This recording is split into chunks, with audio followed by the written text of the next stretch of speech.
할렐루야.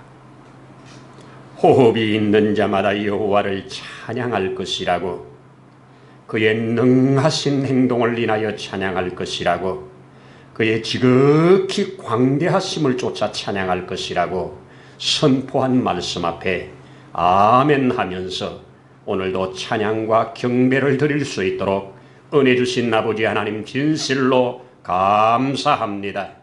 오늘도 우리의 드려지는 예배 가운데 좌정하셔서 우리 예배를 받으시고 우리 가운데 큰 은혜를 부어 주시옵소서. 모든 예배의 시종을 통하여 하나님 영광 받으시기를 원합니다. 주의 놀라우심과 거룩하심과 기뻐하심과 온전하심이 우리 가운데 풍성하게 드러나도록 주장해 주시옵소서. 이 모든 예배의 시종을 통하여 우리 하나님 영광 받으실 것을 기대하고 바라보면서 우리의 구주 예수님 이름으로 기도드리옵나이다. 아멘. 오늘 성경은 우리 시편에서 같이 열도록 하죠. 시편 33편 8절에서 12절까지 길지 않으니까 한 목소리로 읽도록 하겠습니다. 온 땅은 여호와를 두려워하며 세상의 모든 거민들은 그를 경외할지어다. 그가 말씀하심에 이루어졌으며 명령하심에 견고히 섰도다. 여호와께서 나라들의 계획을 폐하시고 민족들의 사상을 무효하게 하시도다. 여호와의 계획은 영원히 서고 그의 생각은 대대에 이르리로다. 여호와를 자기 하나님으로 삼은 나라 곧 하나님의 기업으로 선택된 백성은 복이 있도다. 아멘. 할렐루야. 여호와를 자기 하나님으로 삼은 기업, 나라, 가정 모두에게 복이 있습니다. 믿고 나가십시다. 우리 말씀 찬양 한번 오늘도 하고 말씀 듣도록 하십시다.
영생에 이르도록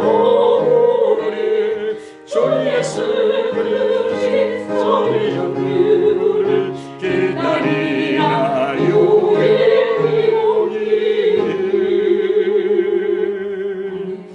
아멘. 아멘.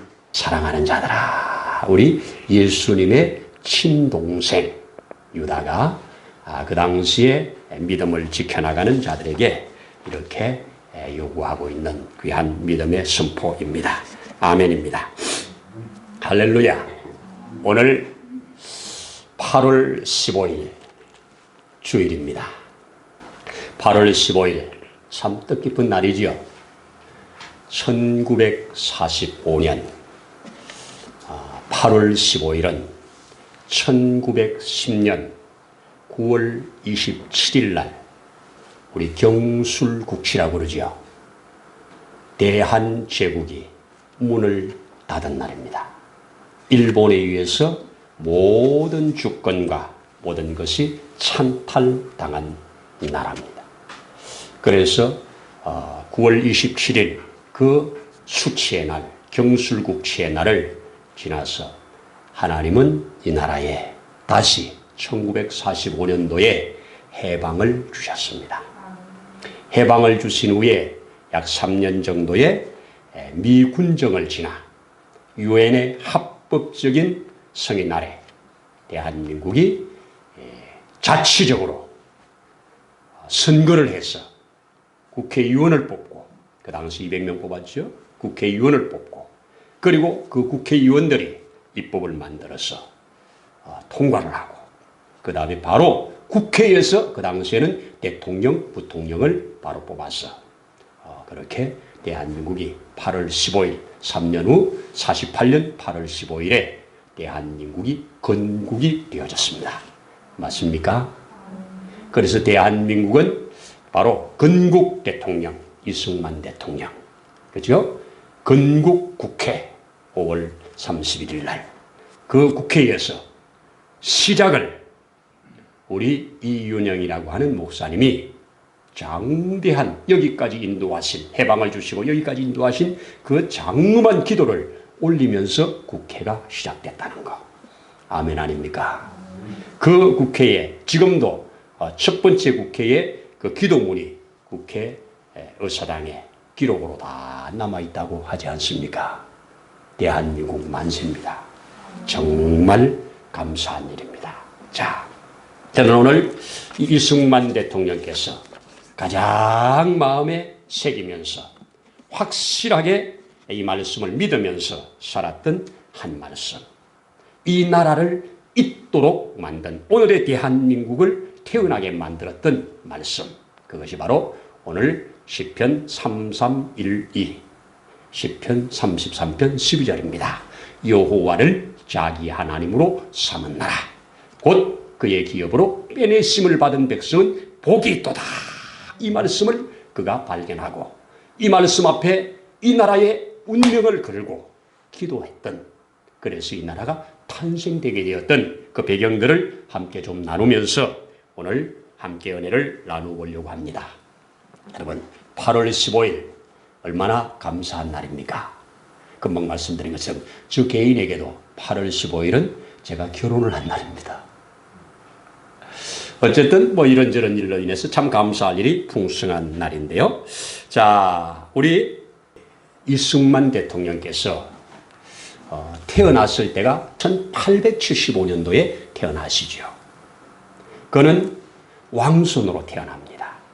그러나 즉통이 아니라 양녕대군, 세종대왕이 아닌 세종대왕의 형님 양녕대군의 16대 손으로, 제가 알기로는 5대 독자로 태어납니다. 그렇게 태어나서 이렇게 어려서부터 탁월한 지혜를 가지고, 머리를 가지고 일찍이 한학에 투신을 하고 열심히 공부를 하는데도 계속해서 등용을 안 시켜주는 거예요. 과거에 등용을 안 시켜줍니다. 그런데 그가 일찍이 6살쯤으로 기억하는데요, 이 원인을 모를 병이 와가지고 눈이 실명이 되는 위기를 만나요. 어머니가 백방으로, 여러분 5대 독자니까 오죽하겠습니까? 백방으로 고치려고 여러 방법을 다 써보지만 안 돼요. 그러다가 누구의 소개로 그 신병원, 선교사님들이 들어와서 운영하고 있는 그 병원에 이제 소개를 받고 가서 거기에서 주는 약을 먹고 눈이 회복이 됩니다.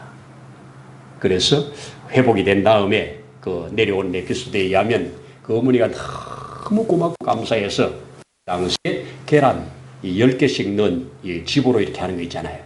꾸러미라고 그럽니까? 그거 양쪽에 10개씩 20개를 들고 사가지고 20개를 들고 그 의사 선생님 찾아가서 우리 아들 고쳐주셔서 너무 고맙다고 감사하다고 그렇게 애를 데리고 와서 인사를 하는데, 그 사람이 서툰 한국말로 그것은 내가 먹을 것 아니에요. 그것은 아들에게 먹이세요. 아들이 영양실조에 걸려서 이런 병이 오는 거예요. 이랬답니다. 그때 이 어린이의 마음에 큰 감동을 받아요. 그게 1차적인 은혜라고 말을 합니다. 그런데도 그는 이제 과거에서 계속 시험을 봐도 안 떨어지는데 20살이 되었을 때 과거제도가 폐지가 되어버립니다. 과거제도 자체가 없어져 버렸어요. 마치 요즘 사법고시 없어진 것과 같이 없어져 버린 겁니다. 그러니까 이거 얼마나 기가 막히겠습니까? 그럴 때 그가 다시 선교사들이 세운 배제학당, 그 당시에 신학문을 공부하는 곳이죠. 그 배지학당에 들어가서 공부를 합니다. 선교사들이 아무리 전도를 해도 끄떡도 안 합니다.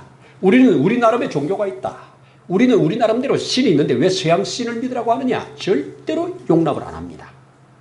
그리고 철저하게 다른 사람들에게도 거기에 세뇌되지 말라고, 서양 그 신에 세뇌되지 말라고 그렇게 전도에 적극적으로 방해를 했던 94년도에 학교에 들어갔다가 20살이죠.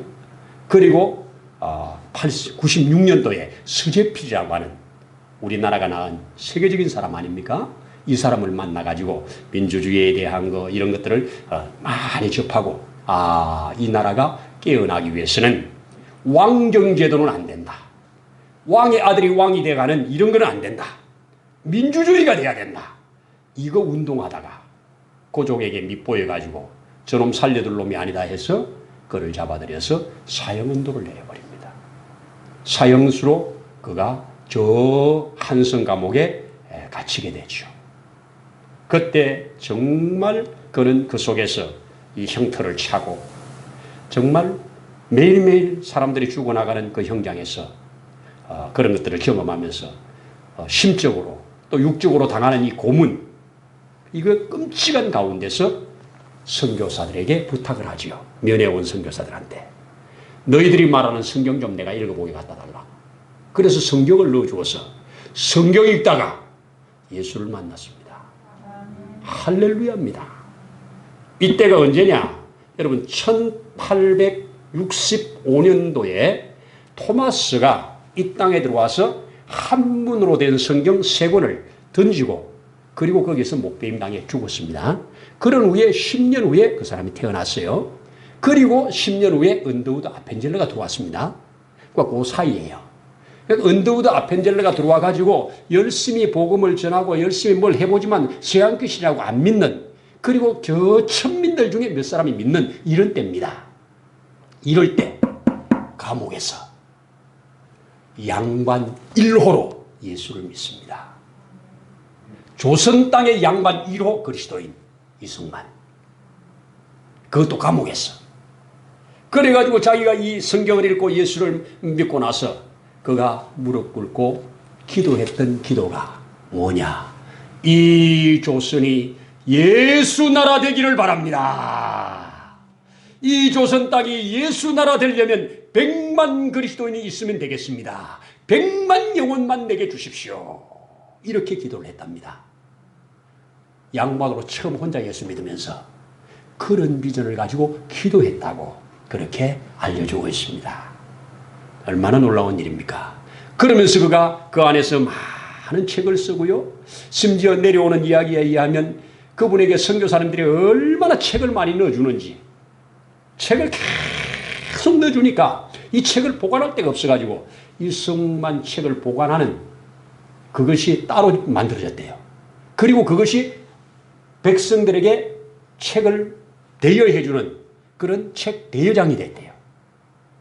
그러니까 거기서 하나씩 전도를 하다가 40명이나 전도가 됐대요. 그 40명이 이 다음에 대한민국을 세우는 기라성 같은 사람이 됐대요. 그 중에 우리가 알고 있는 유명한 사람, 저 헤이거에 가서 뜻을 이루지 못하고 할복했던 이준열사, 그리고 3.1운동의 거장 밑에서 모든 것을 주장하면서 이끌었던 이상계 선생, 이런 분들이 다 그 감옥에서 예수를 믿고 함께 공부하던 사람들을 합니다. 이렇게 그래서 거기를 뭐라고 그러냐, 나중에 그곳에서 함께 예배를 드리면서 뭐라고 하냐, 이곳은 대한민국을 태어나게 하는 복당 갈보리다. 갈보리가 온 인류의 구원을 주는 예수 그리스도의 십자가가 있었다면 우리가 이 한성 감옥의 이곳은 우리 대한민국을 태어나게 하고 대한민국을 전 세계에 복되게 하는 그런 복당이었다. 이렇게 고백을 하는 그런 역사들을 성경이 기록해주고 있습니다. 참 놀라운 일이죠. 여러분, 우연이라고 생각하십니까? 그런데 이 사형수에서 무기수로 바뀌었거든요. 무기수로 바뀌어서 이제 뭐 나올 기약이 없는 거죠.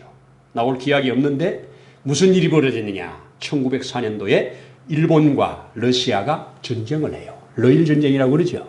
근데 우리가 그 당시에 러시아 쪽에 붙었었거든요. 러시아 쪽에 붙었었는데 러시아가 져버렸어요. 지니까 일본이 우리를 잡아버린 겁니다. 그래서 1904년에 러일 전쟁 후에 1905년도에 우리가 이 조선은 우리가 접수한다 해가지고 1905년도에 이미 우리는 국권이 거의 넘어갔습니다. 일본이 다스리겠다고. 그리고 10년에 완전히 합병이 돼버린 겁니다. 그러니까 이런 과정을 지켜보는 고종이 얼마나 기가 막힙니까? 그래서 야 우리 강대구한테 우리 좀 도움 좀 청하자. 이래서 그 간절하던 차에 그 도움을 누구한테 청하느냐? 미국한테 청해야 된다. 그래가지고 미국에 도움을 청하기 위해서 사람을 보내야 되는데 영어를 할 줄 아는 사람이 있어야 보내죠. 그때 이승만 대통령은 영어를 능수능란하게 했던 사람입니다. 기록에 의하면 배제학당 들어가가지고 1년 동안 미국 선생님들한테 공부를 해가지고 1년 만에 미국에서 온 그 간호사 선교사 통역으로 그리고 그 교회 거기에 영어 보조교사로 1년 배워서 선생님 했대요. 영어 선생님 했대요. 감옥에서 나중에 영어 사전도 쓰잖아요. 이렇게 탁월한 양반이에요. 그러니까 영어를 능숙하게 하는 거예요. 자, 이러니까 영어 하면 이승만입니다. 이렇게 된 겁니다. 고종한테. 그럼 이승만 꺼내라. 그래가지고 감옥에서 이승만 대통령이 특사로 풀려나요.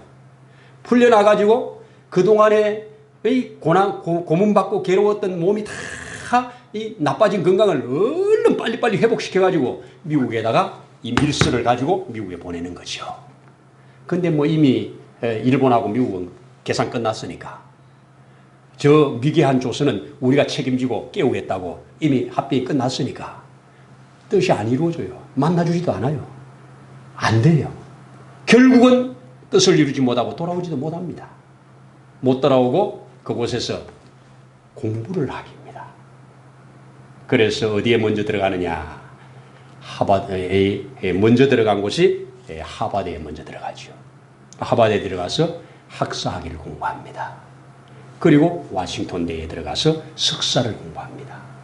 그리고 프린스턴 대학에서 박사까지 자그마치 6년 좀 안 되는 시간에 학사, 석사, 박사를 다 마쳐버립니다. 그 학교들이 세계적으로 우리가 낳은 세계적인 천재 이승만이라고 지금도 가면 그게 붙어 있답니다. 미국의 엘리트 코스를 밟은 사람도 10년, 12년을 해야 되는 것을 한국의 사람이 가서 6년도 안 되는 시간에 끝내버렸다고 하는 기가 막힌 역사입니다. 그리고 그 당시에 이 국제학이라고 하는 그러한 논문을 써가지고 박사가 된 거죠. 근데 뭐 그 박사 됐을 때가 1910년도거든요. 1910년에 이미 한일 합방됐으니까 돌아올 수도 없죠. 그래서 미국에서 나름대로 열심히 이 복음 전하고 교회마다 다니면서 간증 전하고 이렇게 독립운동 할 수 있는 이런 것을 힘을 모아보지만 뭐 약하죠. 그러다가 1919년 이후에 이제 3.1운동 이후에 임시정부 쓸 때 그때 임시정부 대통령 됩니다. 그렇게 됐어요. 그러다 뭐 그때 힘을 쓸 수가 있나요? 임시정부에 속해 있는 사람들이 계속 일본과 싸우지만 계속 희생만 커지니까 이렇게 싸워서는 안 된다. 우리 외교적으로 해결해야 된다. 이렇게 주야장창 주장을 하니까 거기에서 강경파들에 의해서 별로 환영을 못 받지요. 왜? 목숨 거쳐서 한 명이라도 죽이고 내가 죽이면서 저들을 싸워야 되는데 우리는 그렇게 싸워서는 소위 안 된다. 외교적으로 힘을 도움을 얻어야 된다. 이렇게 말하니까 그게 효력을 못 얻습니다.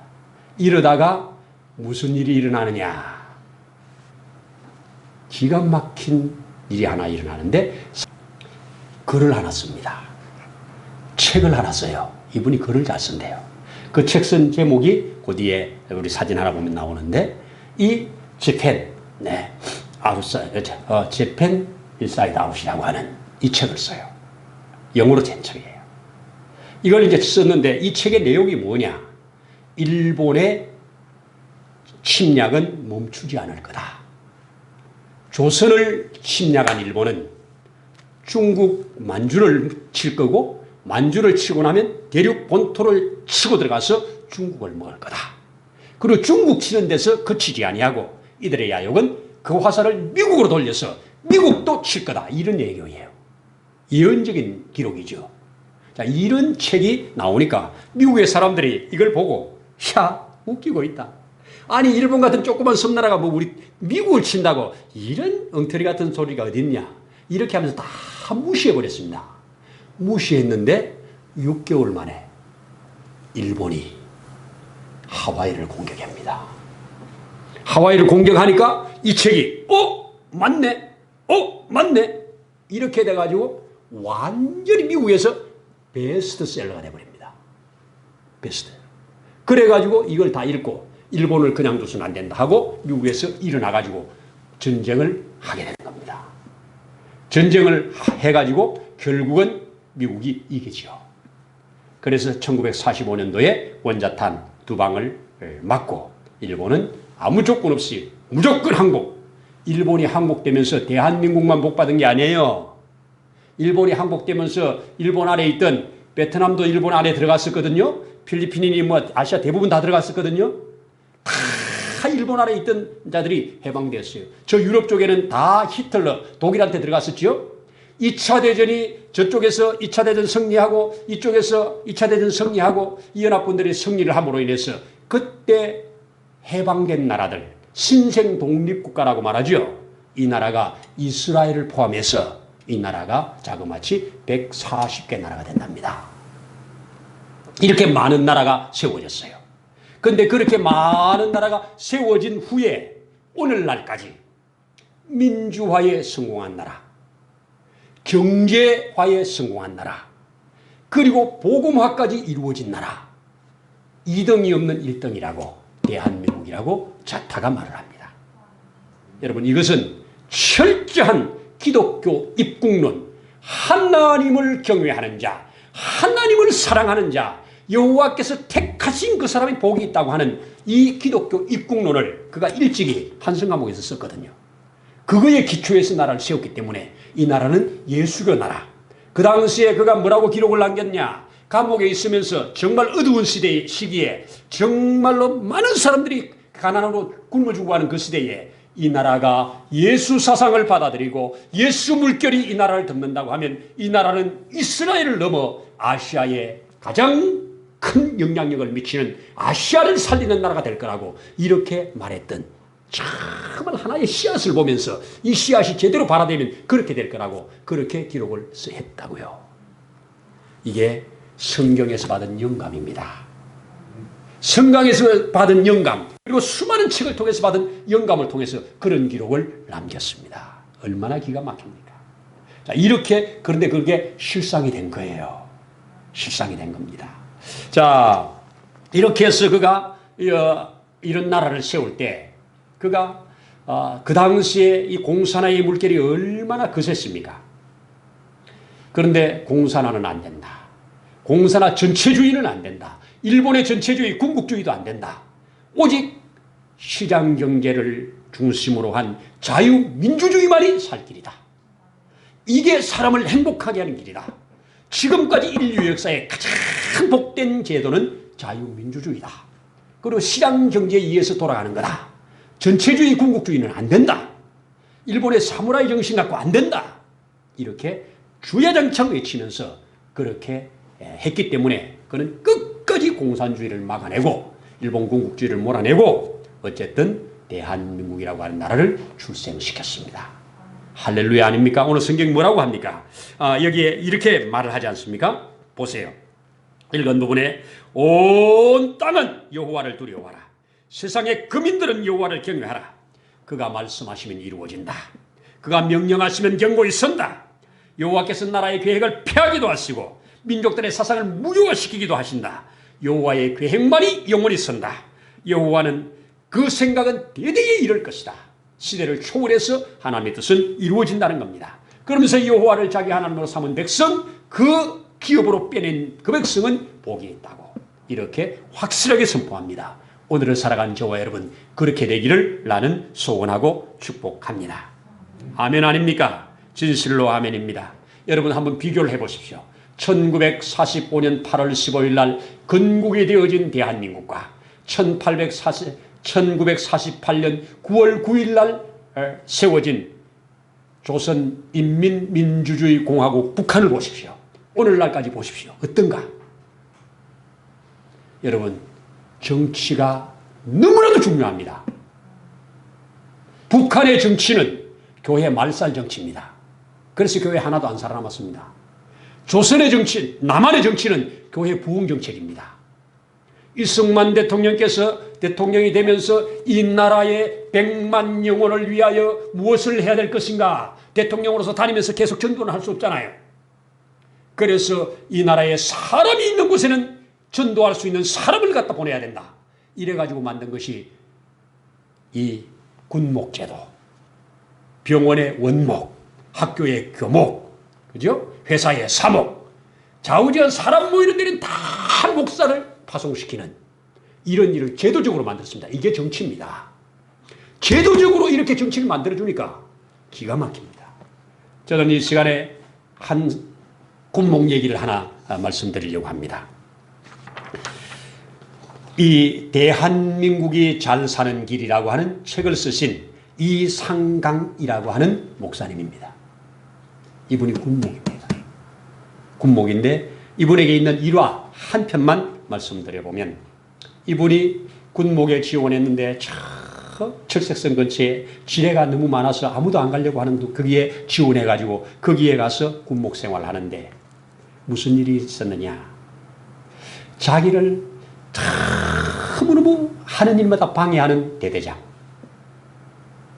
그래서 늘 그 대대장을 위해서 기도하는. 그런데 어느 한 날 사건이 벌어진 겁니다.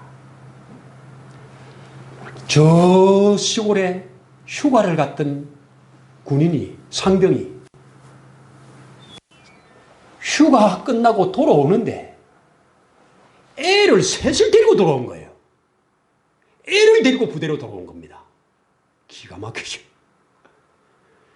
지금 4번째 아이를 임신해가지고 지금 막 출산하기 직전인데 부대는 돌아와야 되고 애는 맡길 데가 없고, 그래서 애를 데리고 부대를 들어온 겁니다. 그러니까 부대가 난리 났죠. 어디라고 애를 데리고 오냐고. 대대장이 호령을 치고 인사부로 넘겼습니다. 그때 이 인사부 그쪽에 있는 분이 뭐라고 해요? 자기도 어떻게 할 길이 없으니까 군목에게 넘깁니다.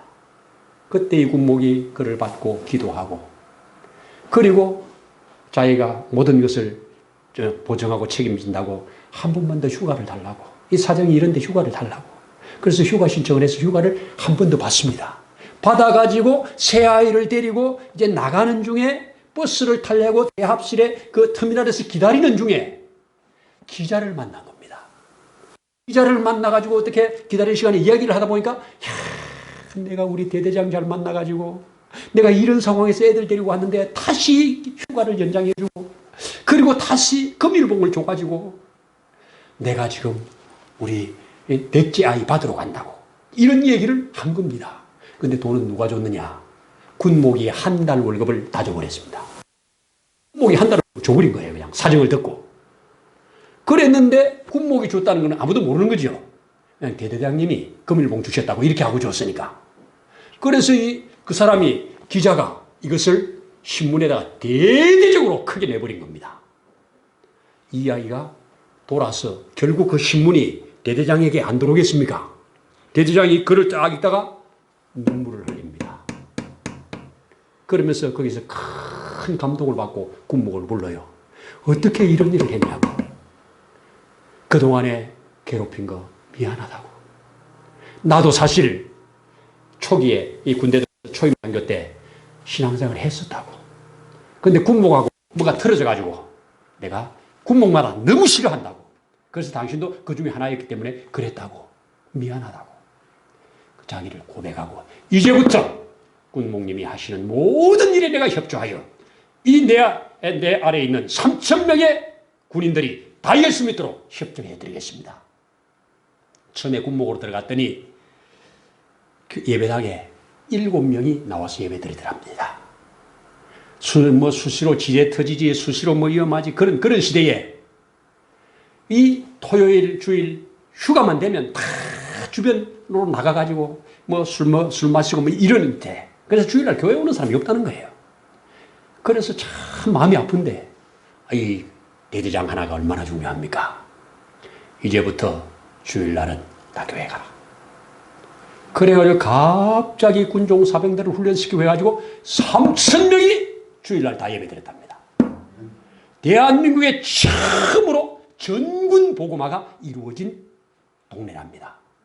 그래가지고 거기에 그 당시에 한신 장군이 와가지고 축사를 하고 뭐 우리 박정희 대통령까지 그렇게 축사를 하고 그러면서 그렇게 알려진 부대로 바뀌는 한 사람의 헌신과 신앙이 믿음이 그렇게 만들어서 그렇게 좋은 부대로 바뀌었다는 얘기예요. 근데 이분이 누구냐? 여러분과 제가 많이 알고 있는 이동욱 경기도 의사협회 의장, 우리 바른말 많이 하는 코로나 그거 프레임 씌워가지고 교회 핍박하는데 왜 목사님들 가만히 계십니까? 하면서 막 열심히 하는 분 계시죠? 이동욱. 아시잖아요, 여러분들도. 유튜브 하는 사람 다 알잖아요. 그분의 아버지입니다. 그래서 제가 소개를 하는 겁니다. 저도 모르고 다 모르면 뭐 소개해봐야 모르잖아요. 여러분, 한 사람의 신앙은 많은 사람을 살립니다. 여호와를 자기 하나님으로 삼은 사람, 여호와를 자기 하나님으로 믿고 따르는 그 사람을 붙들고 하나님은 생명의 역사를 이루십니다. 그래서 오늘 성경도 확실하게 선포하지 않습니까? 여러분, 이 대한민국이 그렇게 해서 탄생했습니다.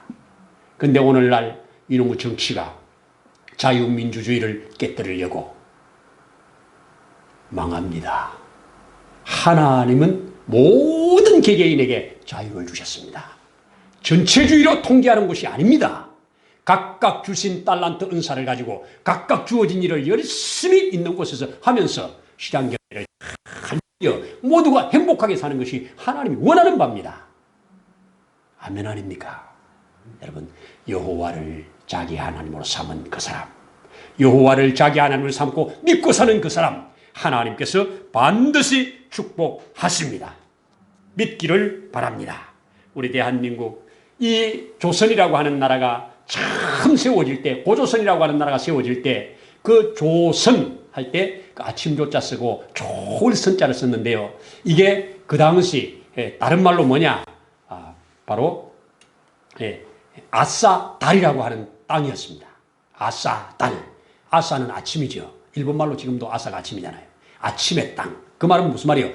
빛의 땅입니다. 빛의 땅에다가 나라를 세우고 그 세운 그 작은 도시를 신시라고 하고 그 세운 날이 하늘이 열렸다고 해서 개천절이라고 그러고 그리고 거기에 하나님을 경외하는 제사장이 왕이 되어 있었습니다. 제사장이 왕이었습니다. 그 사람을 가리켜 우리는 단군이라고 합니다. 여러분, 이 나라 보통 나라 아닙니다. 반만년의 역사가 흐르는 동안 이 민족으로 여기까지 왔습니다. 지금 이 정치가 대한민국을 자유민주주의를 자꾸 무너뜨리려고 하는, 교회를 어쩌든지 억압하려고 하는 이런 정책을 우리 교회들은 깨어서 봐야 됩니다. 교회, 정치에 의해서 교회가 왔다 갔다 해요. 지금 정치가 예배드리지 마세요. 그냥 영상으로 예배드리세요. 다 그렇게 하잖아요. 100명만 모이세요. 그렇게 하잖아요. 10명만 모이세요. 그렇게 하잖아요. 저녁에 2명 모이지 마세요. 그렇게 하잖아요. 정치가 일이 너무 중요한 겁니다. 그리스도인들은 정치에 관여하면 안 돼. 아니요. 이 나라의 백성으로서 정치에 관여해야 합니다. 맞죠? 정교 분리가 아닙니다. 정교 분리가 아니고 우리는 원래 미국에서 정교 분리가 생길 때는 정치가 교회를 탄압하지 말라고 생긴 겁니다. 교회는 정부를 향해서 바른 소리를 해야죠. 그게 교회의 사명이에요. 하나님 나라의 경계를 정하시고 민족의 거주를 정하신 하나님 앞에 이 나라가 어떤 방향으로 나야 될 건지 그리스도인들이 깨어난다면 이 나라는 결코 이 사회주의나 공산주의나 이런 사상에 붙잡힌 자들에 의해서 좌지우지 안 될 건데 지금 너무 멀리 나간 거 우리 알고 있지 않습니까? 잘 정신 차리고 살아야 됩니다. 저는 확실하게 선포합니다. 저 광화문에서 이 광우병 때문에 온 나라를 시끄럽게 하고 모든 언론이 소고기 먹으면 광우병 걸린다고 프레임을 씌워서 애들까지도 이제 어떻게 해요? 우리 소고기 못 먹어요? 어떻게 해요? 이러면서 벌벌 떨게 만들었던 것이 프레임입니다. 한 사람이라도 걸렸나요? 이 코로나라고 하는 프레임이 잠시 후면, 시간이 지나면 그렇게 드러날 거라고 나는 믿습니다. 이런 엄청난 프레임을 세워가지고 교회를 탄압하고 믿는 자를 탄압하고 모든 사람을 이 집어넣는 약한 프레임 앞으로 깨질 겁니다. 깨져야죠. 별거 아니에요. 저도 작지만 공인이라고 하도 주변에서 주사 맞으라고 싸가지고 주사 맞으려고 기회가 왔다고 해가지고 검진해놨는데 안 나와요. 병원이 안 나와요. 갈 수 있는 데가 없어요. 뭐 다 됐는지 없어요. 그래서 제가 지난주에 4번이나 클릭을 했다가 다 실패하고 못 맞았어요. 프레임은 깨질 겁니다. 여러분들 다 대부분 여기 주사 우리 젊은 친구들 말고는 다 맞은 걸로 생각하는데요. 맞아요. 또 맞으면 또 병이 들어왔을 때 이기는 능력이 중병으로 안 가는 능력이 있다고 하니까 또 기회가 되면 또 맞고 또 못 맞아도 또 조심하고 이러면서 이 시대를 통과해 가십시다. 아멘입니다. 여러분, 하나님을 자기 하나님으로 삼읍시다. 정말로 오늘 아침에도 제가 저한테 들어오는 문자 중에 얼마나 요즘 좋은 글들이 많이 들어옵니까? 무슨 글이 하나 들어오냐? 4,400억을 가진 저 독일의 재벌이 자살로 시체로 발견됐어요. 이유가 뭐냐? 4,400억, 1,500개의 콘도미니엄을 가지고 있고 수많은 건물을 가지고 관리하면서 하는데 이것이 어딘가에서 경제가 좋지 않으면서 조금씩 마이너스가 되잖아요. 이 4,400억이나 가지고 있으면서 조금씩 생기는 마이너스 틈 때문에 신경쇠약이 걸리고 노이로제 걸려가지고 자살하고 말았답니다. 여러분, 그런데 지나간 얘기지만 슈바이처 같은 사람은 그 아프리카 사람들, 죄인들, 병자 속에 들어가가지고 함께 사역하면서 그가 노벨 평화상으로 상금 받았을 때 그 상금을 어디다 씁니까?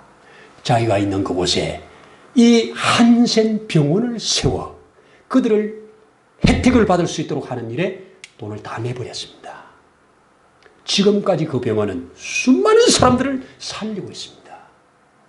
내게 주어진 시간, 내게 주어진 건강, 내게 주어진 돈 어떻게 사용하느냐? 여기에 투자가 될 것이냐, 허비가 될 것이냐? 나 자신만 위하여 쓰면 이거는 그냥 허비고요. 다른 사람을 위하여 쓸 수 있으면, 주를 위하여, 복음을 위하여 쓸 수 있으면 이것은 거룩한 투자가 될 것입니다. 거룩한 투자를 통해서 하나님의 나라는 이루어질 것입니다. 여호와를 자기 하나님으로 삼은 그 나라, 그 백성은 복이 있도다. 이 복 있는 자리에 저와 여러분들이 서기를 축복합니다. 기도드립니다. 하나님 아버지 고맙습니다. 감사합니다. 여기까지 지금까지 우리 대한민국을 이끌어 주시고 인도해 주신 것을 감사합니다.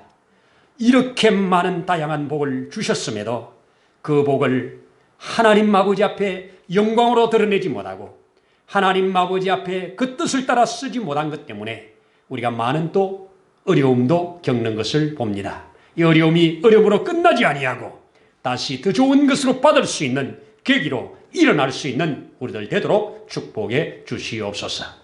오늘도 함께 하심을 감사드리면서 우리의 주 예수님 이름으로 기도드리옵나이다. 아멘.